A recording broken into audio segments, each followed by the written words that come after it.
Now about that time Herod the king stretched forth his hands to vex certain of the church, and he killed James the brother of John with the sword.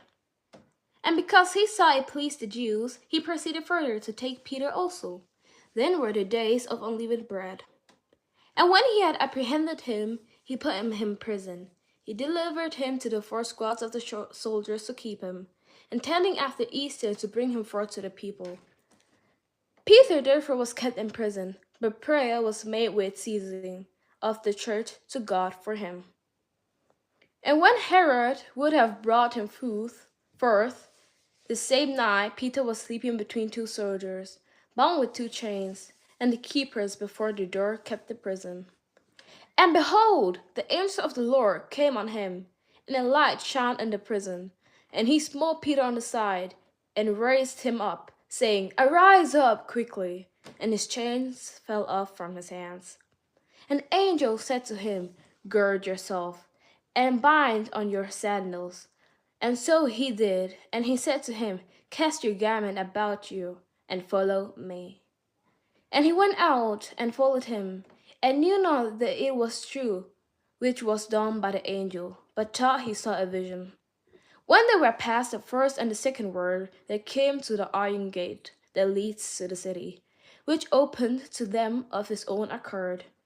And they went out and passed through the one street, and immediately the angel departed from him. And when Peter was come to himself, he said, Now I know of a surety that the Lord has sent his angel, and has delivered me out of the hand of Herod, and from all expectation of the people of the Jews. And when he had considered the thing, he came to the house of Mary, the mother of John, whose surname was Mark, where many were gathered together praying. And as Peter knocked at the door of the gate, a damsel came to listen, named Rhoda. And when she knew Peter's voice, she opened not the gate for gladness, but ran in and told how Peter stood before the gate. And they said to her, You're mad. But she constantly affirmed that it was even so. And then said they, It is his angel. But Peter continued knocking, and when they had opened the door and saw him, they were astonished. But he, beckoning to them with their hand to hold their peace, declared to them how the Lord had brought him out of prison.